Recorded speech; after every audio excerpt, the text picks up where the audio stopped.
Bienvenue sur Africa 24 dans cette nouvelle édition du QG News. Voici les titres de l'actualité. La mise en place d'une force commune du G5 Sahel était au cœur des discussions ce lundi à Bamako.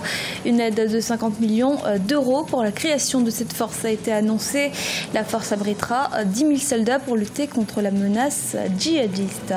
Zoom sur le Fonds de solidarité africain. L'institution financière a mis en place une levée de fonds. L'objectif étant de booster les entreprises par le financement de leurs projets.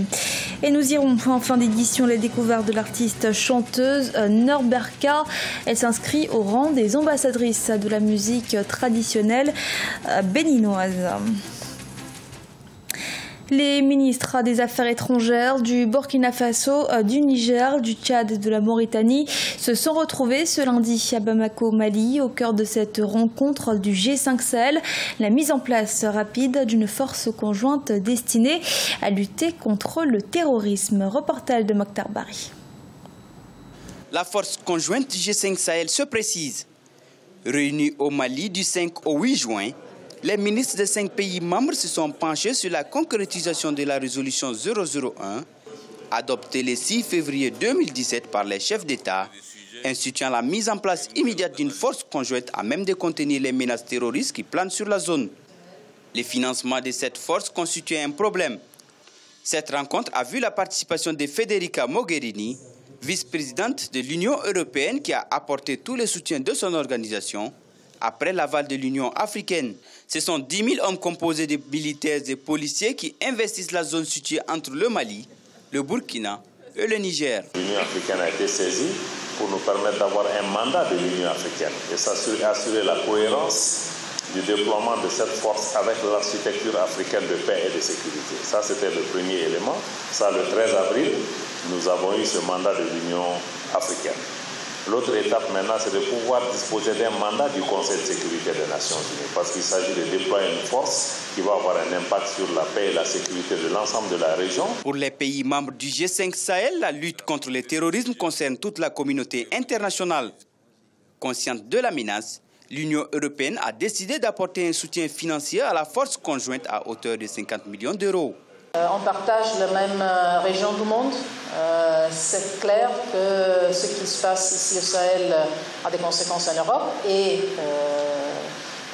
l'inverse aussi est vrai. Et c'est pour ça qu'on a commencé depuis 2 ans à travailler vraiment ensemble sur les domaines de la sécurité, sur le domaine du changement climatique, sur le domaine du développement soutenable. En marge de ce Conseil des ministres, 75 jeunes de l'espace G5 Sahel et d'Europe ont échangé avec les ministres et Mme Mogherini sur le rôle qu'ils peuvent jouer pour endiguer l'extrémisme violent. Prochain rendez-vous, le 2 juillet pour un sommet des chefs d'État du G5 Sahel à Bamako.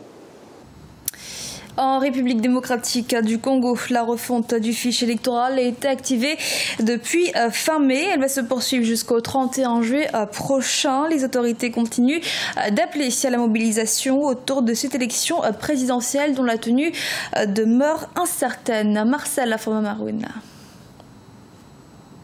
Depuis le 28 mai 2017, plusieurs habitants de Kinshasa, en République démocratique du Congo, ont commencé à s'inscrire sur les listes électorales pour la présidentielle qui devrait se tenir d'ici à la fin de l'année. Selon la Constitution, ce scrutin interdit une candidature de l'actuel président congolais Joseph Kabila. Le contexte politique fait peser des risques sur la tenue effective de ce scrutin dans les délais prescrits par la loi fondamentale. Avec ce qui se passe ici, on connaît notre Congo et la façon dont les choses sont en train de dérouler, c'est, pour ne pas dire impossible, ça serait un miracle si ça serait le 31 décembre 2017. Ça serait vraiment un miracle. Premier producteur de cuivre en Afrique, la République démocratique du Congo pourrait subir de lourdes conséquences socio-économiques si la situation ne venait pas à s'arranger. Mais au niveau de l'opposition, la sérénité règne en maître, comme c'est le cas de l'Union pour la démocratie et le progrès social, principal parti d'opposition. Nous avons dit, c'est depuis le mois de mars que le secrétaire général de l'IDPS avait signé une circulaire demandant à tous les militants, partout où ils se retrouvent, de se faire enrôler. C'était un appui aussi que l'IDPS a apporté à la CENI. La CENI n'est pas seulement une affaire de la mouvance kabiliste. La CENI, c'est notre affaire. Nous, à l'IDPS, nous sommes un parti politique qui lutte dans la non-violence, qui se prépare pour gagner gagner les élections. Décembre 2016 marquait la fin du mandat constitutionnel du président Joseph Kabila. Le chef du Parti du Peuple pour la Reconstruction et la Démocratie nomme de nouveaux membres d'un gouvernement dit d'union nationale issu d'une partie de l'opposition. Entre-temps, plusieurs manifestations ont sévèrement été réprimées par les forces de l'ordre. L'avenir politique de ce pays d'Afrique centrale semble encore incertain.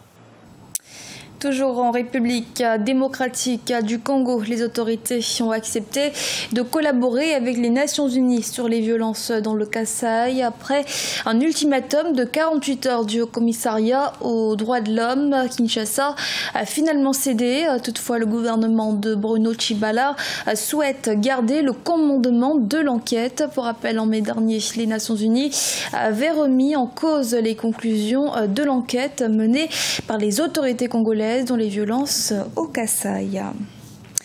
Et le Fonds de solidarité africain veut booster les entreprises par le financement de leurs projets placés sous l'égide de l'Afrique. Cette institution vise à mobiliser les ressources de l'Afrique, le but étant de soutenir les initiatives de développement africaines. Reportage de Sadoulisi Mokhtar. Le Fonds de solidarité africain, une institution financière multilatérale pour faciliter le financement des projets d'investissement dans 14 États africains, dont 8 de la CEDEAO. Créé en 1976 et basé à Niamey, il joue le rôle de catalyseur des systèmes financiers en vue de permettre l'accès aux crédits destinés à financer des projets d'investissement productifs aux États et aux entreprises publiques et privées. En 40 ans, l'environnement économique et social des États membres a fortement évolué et à l'instar de toutes les banques, de toutes les institutions de financement du développement, le Fonds de solidarité africain aussi a fait sa mue. Confronté à certaines difficultés à sa création en 2009, la société minière Somina du Mali fait partie des 3 projets qui ont récemment bénéficié du soutien du Fonds de solidarité africain à travers la Banque malienne de solidarité. Grâce à cet appui, l'unité de concassage a pu renforcer ses capacités opérationnelles et acquérir des équipements de dernière génération. Aujourd'hui, cette société a les moyens pour apporter sa pierre à la construction du Mali. Ce financement vraiment nous a boosté. Vraiment, ça nous a fait quitter d'un point, je peux dire, de 20% à aujourd'hui à 90%. Avant, nous étions, jusqu'en 2015, nous étions à peu près à 80 000, à peine 80 000 tonnes par an.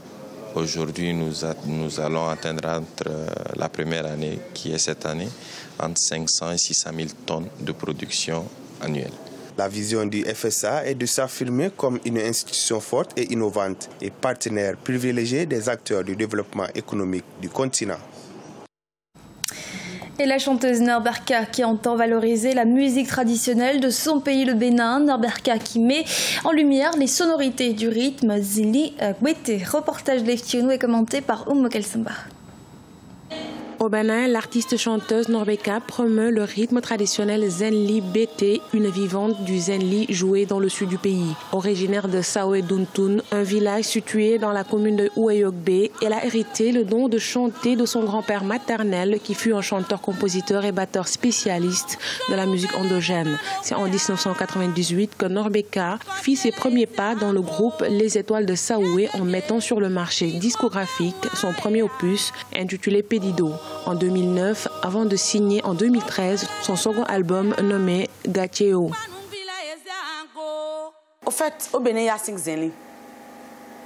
Mais le Zenli BT se joue à plusieurs endroits. Si on prend le Zenli d'Abomey, c'est rien qu'à Abomey qu'on joue. Si on prend le Zenli de Lemé, c'est rien là qu'on joue.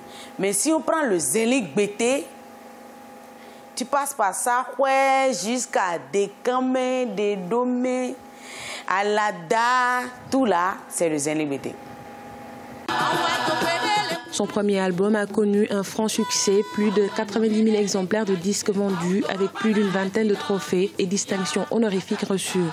Norberka est une attachée à la culture ancestrale et a adopté l'expression vestimentaire des prêtresses vaudou et avec pour instrument de prédilection le tam-tam dénommé Adira. Lorsque je portais les pagnes au cou, c'était très dur pour moi. Mais aujourd'hui, beaucoup de femmes portent le panyoko et je suis fière. Je dis ouais, c'est la tradition.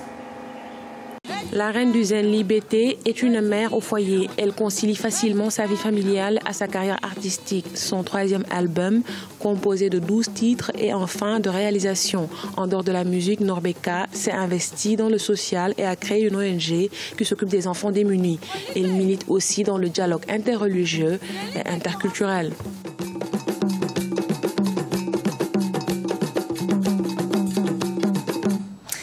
Ce journal a été réalisé par l'ensemble de la rédaction. Merci de votre fidélité. Restez sur Africa 24 pour un nouveau rendez-vous de l'actualité.